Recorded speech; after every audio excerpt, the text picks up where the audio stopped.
Driverly.com, unlimited drama series. I was elbow deep in my truck's engine when I heard my wife Sarah laughing on the phone through our kitchen window. Not her polite work laugh or her fake social laugh. This was her genuine, belly-deep amusement, the kind she used to save for me, back when I was the joke she laughed with instead of at. "Oh my God, you should see him," she was saying, voice carrying across our quiet suburban street. "Mike's acting like such a drama queen about the whole thing. It's just a silly crush, you know. I told him to stop being so paranoid, but he keeps checking my phone like some jealous teenager." My wrench slipped, scraping knuckles against the radiator. Blood welled up, but I barely felt it. 22 years of marriage, and I'd become the punchline to her conversations with whoever was on the other end of that call. "No, seriously. He thinks something's going on with Derek from work. Can you imagine? Derek's engaged, for crying out loud. Mike's just, I don't know, maybe he's having a midlife crisis or something." Derek. The name hit me like a sucker punch to the gut. Derek Morrison, her so-called work husband at the tech plant where Sarah worked in HR. The guy she'd been mentioning more and more lately, always with that little smile playing at the corners of her mouth. I wiped my hands on an old rag and moved closer to the window, staying in the shadows of our garage. Sarah was pacing around our kitchen, still in her work clothes. That tight black dress she claimed was professional, but looked more like something you'd wear to seduce your boss. I mean, what am I supposed to do? Stop talking to my colleagues? Derek's actually interesting, unlike some people around here who think changing oil is stimulating conversation. The rag tore in my hands. 22 years. 22 years of building a life together, of supporting her career while mine stayed steady but unremarkable. 22 years of being the reliable guy, the one who fixed things, who paid the bills on time, who never complained when she worked late or went out with the girls from the office. You're right. I should just ignore Mike's paranoia. If he wants to act like a drama queen, that's his problem. That's when something inside me snapped. Not the explosive kind of snap you see in movies, but the quiet, cold kind that happens when you finally see the truth you've been avoiding for months. I pulled out my phone and opened our cell phone account. Sarah didn't know I had access to the detailed billing. She'd never been good with technology, always asking me to handle the boring stuff like accounts and passwords. Funny how the boring stuff suddenly became interesting when you needed to know who your wife was texting at midnight. The records loaded slowly, but when they did, my blood turned to ice water. Hundreds of texts between Sarah and Derek's number.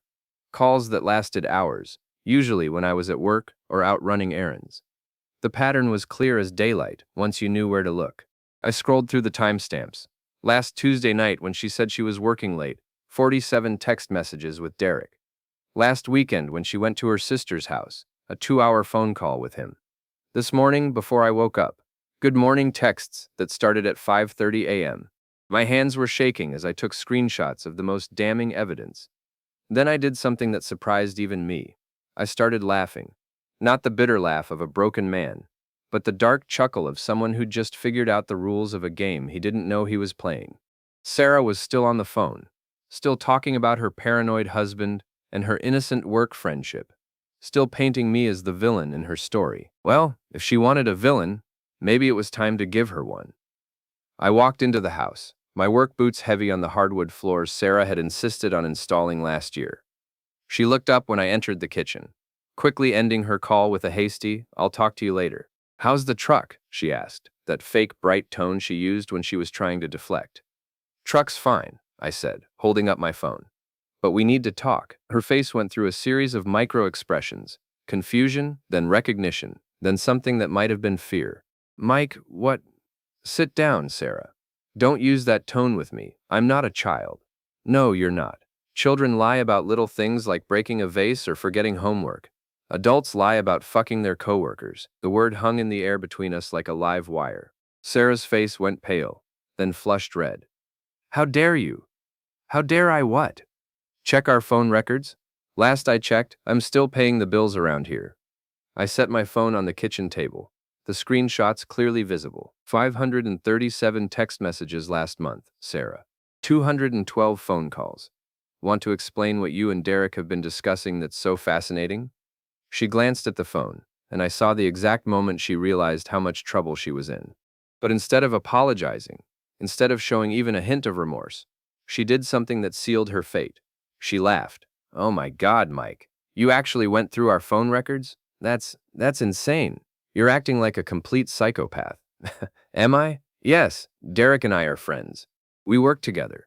We talk about work stuff, about life, about how your husband is a drama queen who doesn't understand you. Her mouth snapped shut. Yeah, I heard that conversation, along with the part where you called my concerns paranoia and said I was having a midlife crisis. I leaned back in my chair, studying her face. You know what's funny? You're right. I have been acting paranoid. But just because you're paranoid doesn't mean they're not out to get you. Mike, you're scaring me. Good. You should be scared. Because for 22 years, I've been the good guy, the reliable guy. The guy who fixes things, and pays bills, and pretends not to notice when his wife starts dressing like she's 25 again, and working late every night. I stood up, grabbing my phone. But you know what? I'm tired of being the good guy. Where are you going? To stop acting like a drama queen, I said, heading for the door. You wanted to see what happens when I stop overreacting? Congratulations, Sarah. You're about to find out. The last thing I heard as I walked out was her calling my name, panic finally creeping into her voice. But it was too late for panic. 22 years too late. I had work to do. Derek Morrison worked out at Elite Fitness on Maple Street, the kind of place where guys with more money than sense went to flex in front of mirrors and hit on women half their age. I knew this because Sarah had mentioned it approximately 50 times in the past 3 months, usually in the context of how dedicated Derek was to staying in shape.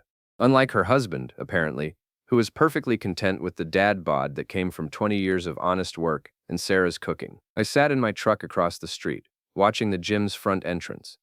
It was 6:15 p.m., prime time for the after-work crowd. Through the floor-to-ceiling windows, I could see the usual suspects, young professionals trying to work off their desk jobs, older guys desperately clinging to their youth, and a handful of women in yoga pants that cost more than my monthly truck payment. Derek's silver BMW was parked right up front, because of course it was. The vanity plate read DRKSTR, Dark Star, probably, or some other pseudo-intellectual bullshit that sounded deep to 20-something HR assistants and bored housewives. My phone buzzed with a text from Sarah. "Mike, please come home. We need to talk about this like adults." I typed back. "You're right. It's time to start acting like adults," but I didn't send it. Instead, I deleted the message and put my phone on silent. Sarah had made her choice when she decided to make me the villain in her story. Now she could live with the consequences. At 6:23, Derek emerged from the gym bag slung over his shoulder, hair still perfectly styled despite what I assumed had been an intense workout. He was exactly what I'd expected. Tall, lean, the kind of artificially handsome that came from good genetics and expensive grooming. The kind of guy who probably used the word bro unironically and thought wearing a suit made him sophisticated. He was also engaged to a woman named Jennifer Walsh, according to the background check I'd run on him during my lunch break. Jennifer worked as a nurse at Mercy General, made decent money, and had no idea that her fiancé was texting my wife at all hours of the day and night. I got out of my truck and crossed the street, timing it so I'd intercept Derek just as he reached his car. He was scrolling through his phone, probably reading Sarah's latest message about her paranoid husband, and didn't notice me until I was 3 feet away. "Derek Morrison?" He looked up, confused. "Yeah? Do I know you?" "Mike Thompson, Sarah's husband." The confusion turned to recognition, then something that might have been fear.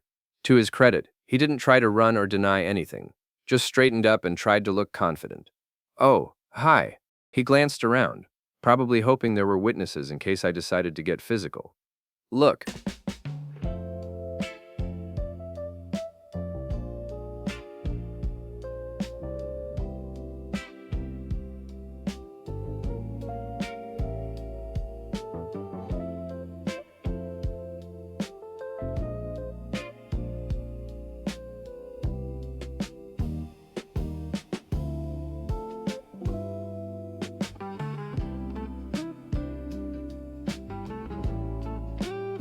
If this is about, it's about exactly what you think it's about.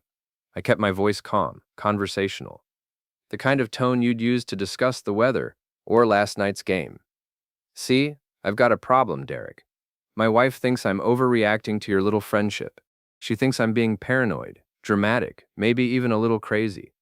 "Mike, I think there might be some misunderstanding. No misunderstanding. I've seen the texts, the phone calls, the late-night conversations about what a drama queen I am. I stepped closer, close enough that he had to crane his neck to look up at me. Derek might have been gym fit, but I had 40 pounds and 6 inches on him, plus 20 years of construction work that had built real muscle instead of the pretty kind. "We're just friends," he said, but his voice cracked slightly. "Friends, right." I pulled out my phone and showed him one of the screenshots. "This is from last Tuesday night. I wish I could hold you right now." "That's what friends text each other?" His face went white. "How did you get these?" "Same way I got your fiancé's work number." I watched his expression change from fear to panic. "Jennifer Walsh, right? Nurse at Mercy General? Sweet girl, from what I hear. Probably doesn't deserve to marry a cheating piece of shit." "You can't." "Can't what? Tell her the truth?" "Why not?" "Sarah thinks I'm overreacting, so maybe I should get a second opinion. Maybe Jennifer can tell me if I'm being paranoid about my wife fucking her fiancé." Derek's hands were shaking now. "Please, Mike, it's not what you think. We haven't actually done anything physical. Yet. Ever. We would never. But you want to." I leaned against his BMW, noting how he flinched when I touched his precious car. "You've been texting my wife about holding her, about wanting to see her, about how lucky I am, and how much better you could treat her. That sound about right?" He didn't answer, which was answer enough. "Here's what's going to happen, Derek. You're going to stop texting my wife. You're going to stop calling her. You're going to transfer to a different department or find a new job. I don't really care which. And if you don't, I'm going to make sure Jennifer gets a full report of your extracurricular activities, complete with screenshots and phone records. You can't prove anything. I don't have to prove anything. I just have to show Jennifer the texts and let her draw her own conclusions. How do you think that conversation's going to go?" Derek was quiet for a long moment, probably weighing his options. Finally, he nodded. "Okay, you're right.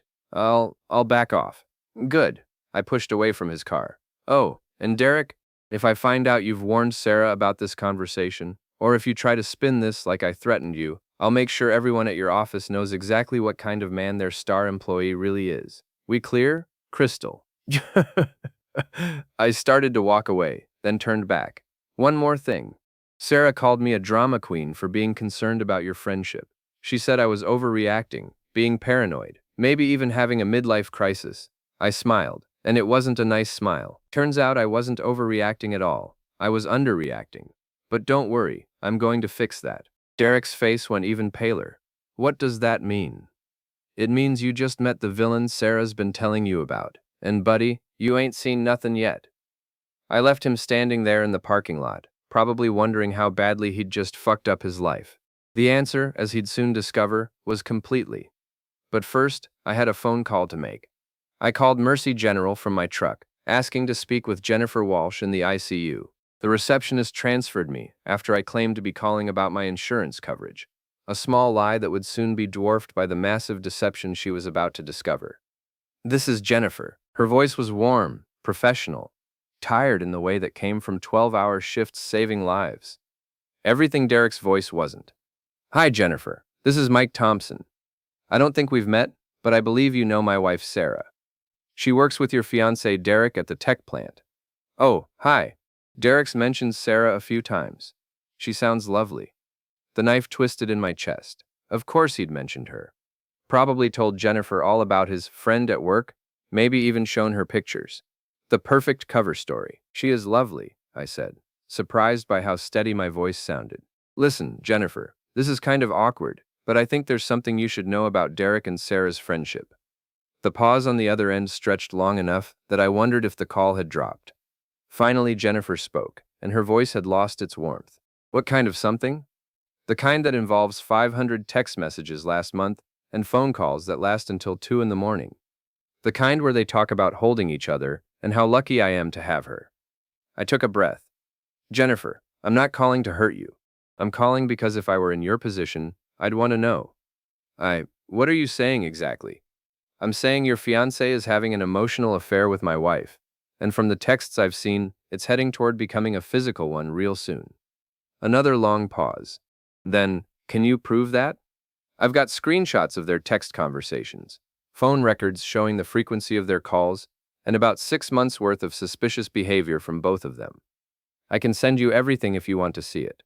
Yes, her voice was barely a whisper. Send it all. I spent the next 20 minutes forwarding screenshots to Jennifer's personal email, along with a timeline of the most damning evidence. Phone calls during Derek's supposed guys' nights out. Text messages sent while he was supposedly asleep next to her. Sweet, romantic exchanges that no married woman should be having with someone else's fiancé. My phone rang 10 minutes after I sent the last screenshot. Jesus Christ, Jennifer said without preamble. How long has this been going on? Best I can tell, about 4 months. Maybe longer. 4 months. Her name is saved as electrician. You've been calling the electrician at midnight for 4 months. How stupid do you think I am? Watch more on Grammarly.com. Was quiet for a moment. We've been planning our wedding for 4 months. The invitations went out 3 weeks ago. I'm sorry, Jennifer. I really am. Don't be sorry. Be glad you found out before they took it any further. Her voice was getting stronger, anger replacing hurt. What are you going to do about Sarah? I haven't decided yet. What about Derek? Oh, I know exactly what I'm going to do about Derek. There was something in her tone that made me smile for the first time all day. Want some company? I was thinking about paying him another visit. You've talked to him already? About an hour ago. Told him to back off or I'd tell you everything. Guess he didn't take me seriously. He never takes anyone seriously. It's part of his charm. The bitterness in her voice was sharp enough to cut glass. Where is he now? Probably at Murphy's Pub on 5th Street. That's where he goes when he wants to think, according to Sarah. How do you know that? Because my wife tells me everything about Derek's habits, his preferences, his schedule. She just doesn't realize how much she's telling me. Jennifer was quiet for a moment. Mike, I want to see his face when he realizes his life just fell apart. Is that terrible? If it is, then we're both terrible. I'll meet you at Murphy's in 20 minutes. I'll be there. Murphy's Pub was exactly the kind of place Derek would choose to nurse his wounded pride. Dim lighting, expensive whiskey, and enough ambient noise to cover a private conversation. I spotted his BMW in the parking lot, and Jennifer's Honda Civic pulling in right behind my truck. Jennifer Walsh was not what I'd expected. Somehow, I'd pictured someone more like Sarah, polished, ambitious, the kind of woman who cared about status and appearances. Instead, Jennifer looked like exactly what she was, a nurse who'd just finished a 12-hour shift and discovered her fiancé was cheating on her. Her scrubs were wrinkled, her dark hair pulled back in a messy ponytail, and her eyes were red-rimmed but blazing with fury. That's his car, she said, pointing at the BMW. You sure you want to do this? Once we walk in there, there's no taking it back. There was no taking it back the moment he started texting your wife. She straightened her shoulders. Let's go ruin his night. Derek was sitting at the bar, nursing what looked like his second or third whiskey. He was staring at his phone, probably wondering why Sarah hadn't responded to his messages about our parking lot conversation. He looked up when Jennifer sat down next to him, and his face went through the same series of expressions I'd seen earlier. Confusion, recognition, then dawning horror. Jen? What are you doing here? I thought you were working late. I got off early, she signaled the bartender. Whiskey neat, please. Make it a double. Derek glanced around nervously, probably looking for escape routes. That's when he spotted me taking the seat on Jennifer's other side. Mike? What the hell? Hello again, Derek. Fancy meeting you here. Jennifer, I can explain. Explain what?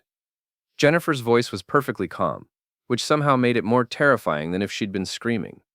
Explain why you've been texting another man's wife about holding her. Explain why you called Sarah at 11 p.m. last Tuesday while I was sleeping next to you. Or maybe you want to explain why you told her you wished things were different between you two. Derek's mouth opened and closed like a fish out of water. You don't understand. I understand perfectly. Jennifer pulled out her phone and set it on the bar. I understand that my fiancé is a lying, cheating piece of shit who's been planning to leave me for his married coworker. That's not. We never what? Never fucked? Congratulations, Derek. You won a medal for not quite completing your betrayal? She knocked back half her whiskey in one swallow. Tell me something. Were you planning to wait until after the wedding to start screwing her, or were you going to call it off and leave me with $40,000 in wedding debt? Jennifer, please, let me explain. Explain to someone who gives a shit. She stood up, pulled off her engagement ring, and dropped it into Derek's whiskey glass. We're done. Derek stared at the ring sinking to the bottom of his glass, then looked up at me. This is your fault. You couldn't just let it go. My fault. I laughed, and several other patrons turned to look. My fault that you were fucking around with my wife? My fault that you got caught? Or my fault that your fiancé has enough self-respect to dump your cheating ass? We weren't doing anything wrong. Then why did you promise to stop when I confronted you earlier? I leaned closer. See, Derek, that's the problem with liars. You can't keep your story straight. Derek's face was red now. Whether from anger or embarrassment, I couldn't tell. You had no right to involve Jennifer in this. I had every right. She's about to marry you. She deserves to know what kind of man she's marrying. You destroyed my relationship. No, Derek, you destroyed your relationship. I just turned on the lights so Jennifer could see what you'd done. Derek stood up abruptly, his chair scraping against the floor. This isn't over. Yeah, it is. Jennifer's voice was steady as granite. We're over, Derek. Your little romance with Sarah is over. And if you come near me again, I'll make sure everyone at the hospital knows exactly why I called off our wedding. Derek looked back and forth between us, probably trying to figure out if he could salvage anything from the wreckage of his life. Finally, he threw a 20 on the bar and stormed out, leaving his whiskey and Jennifer's engagement ring behind. Jennifer stared at the ring for a long moment, then looked at me. What happens now? Now we go home and deal with the fallout. Sarah's probably been calling Derek all evening, wondering why he's not responding to her texts. Good, let her wonder. Jennifer finished her whiskey and stood up. Mike, thank you for calling me, I know it couldn't have been easy. It was the right thing to do. Maybe. But not everyone would have done it. She paused. What are you going to do about Sarah? I thought about that question as I walked back to my truck. What was I going to do about Sarah? For 22 years, she'd been my wife, my partner, the mother of our daughter Emma. But the woman who'd been laughing about my paranoia on the phone wasn't the woman I'd married. That woman had died somewhere along the way, replaced by someone who could lie to my face and call it friendship. My phone had 17 missed calls from Sarah and 12 text messages, each one more frantic than the last. The most recent one, sent just 5 minutes ago, read, Mike, please come home. Derek told me what you did. We need to talk, I typed back. We'll talk when I get home. But Sarah, the talking part of our relationship is over. Now comes the part where you deal with consequences. I hit send and started the truck. Time to go home and face the music. But first, I had one more stop to make. I drove to Emma's apartment instead of going straight home. Our daughter was 20 years old, in her junior year at the community college, and living in a small place near campus that Sarah and I helped pay for. Emma had always been closer to her mother, especially lately, but she deserved to hear the truth from me before Sarah could spin it into another story about her dramatic father. Emma answered the door in pajama pants and an oversized college sweatshirt, textbooks spread across her coffee table. She looked so much like Sarah at that age that it physically hurt to look at her. Dad, what are you doing here? It's almost 10 o'clock. Can I come in? We need to talk. She stepped aside, studying my face. You look terrible. What's wrong? I sat down heavily on her couch, suddenly feeling every one of my 44 years. Your mother's having an affair. Emma's face went through the same progression of emotions I'd been seeing all day, but with an added layer of disbelief that only comes from thinking your parents are immune to human frailty. That's not possible. Mom wouldn't do that. I've got the phone records, Em. Text messages, call logs, the whole thing. I pulled out my phone and showed her some of the less explicit screenshots. His name is Derek Morrison. They work together. Emma sank into the chair across from me, staring at the evidence. How long? Months. Maybe longer. And you're sure? Maybe they're just friends? That's what your mother said too. Right before she called me paranoid and told her friend that I was acting like a drama queen, Emma was quiet for a long time, scrolling through the screenshots. Finally, she looked up at me with tears in her eyes. What are you going to do? I don't know yet, but I wanted you to hear it from me first, before your mother tries to make me the bad guy in all this. She wouldn't do that, wouldn't she? Emma, your mother has been lying to both of us for months. She's been sneaking around, having an emotional affair, and when I confronted her about it, she tried to make me feel crazy for being concerned. What makes you think she won't lie about this too? Emma wiped her eyes with the back of her hand. Because she's my mom, and she's my wife, or was. I stood up, suddenly exhausted. I'm not telling you this to turn you against your mother. I'm telling you because you're an adult, and you deserve to know the truth about what's happening to our family. Are you getting divorced? I don't know. Probably. Dad, Emma's voice was small, young in a way it hadn't been in years. I'm sorry. You don't have anything to be sorry for. This is between your mother and me. But I am sorry.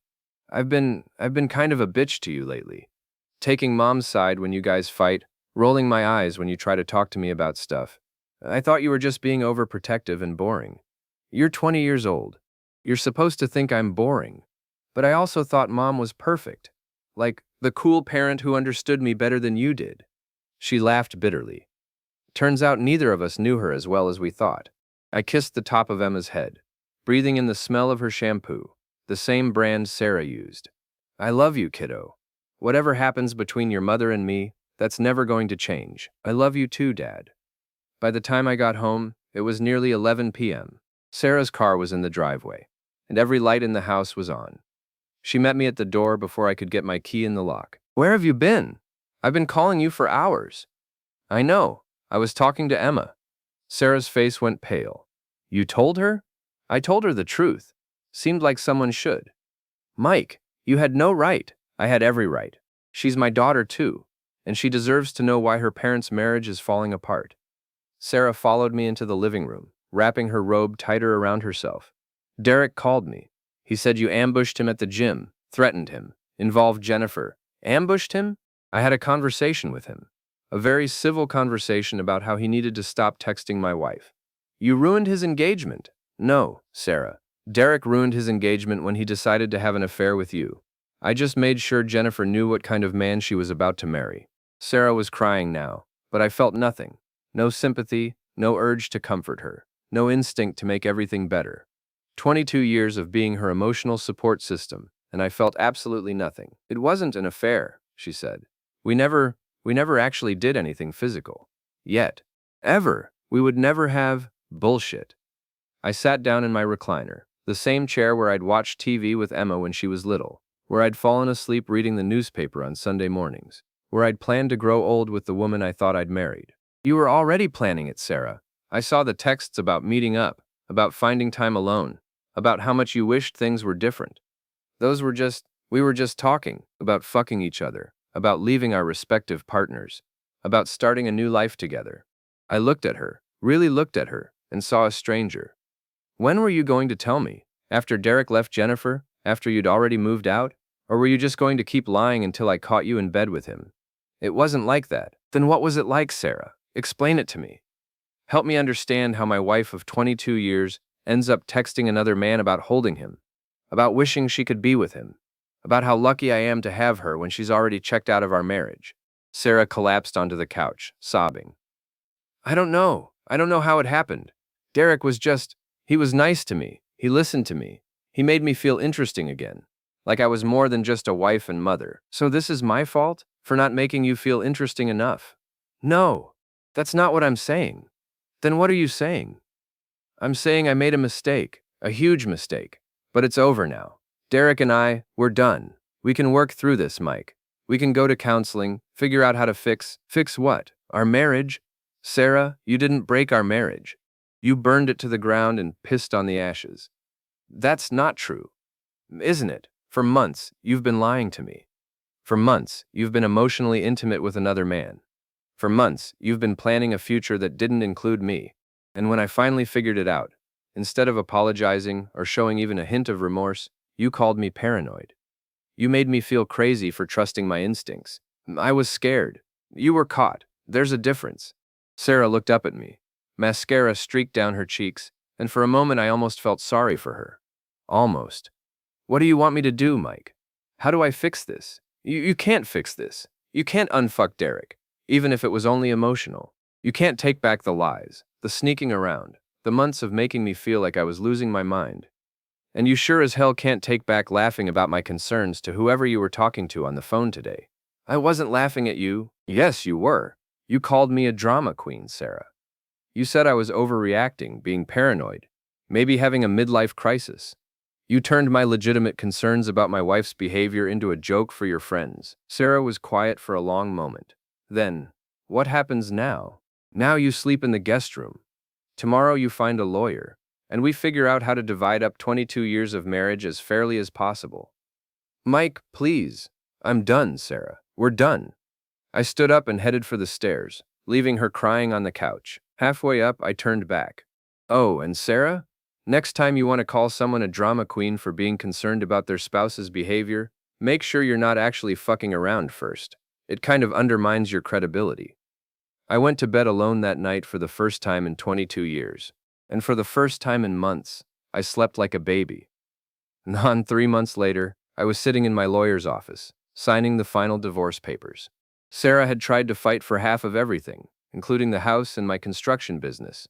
But her affair had given me significant leverage in the negotiations. In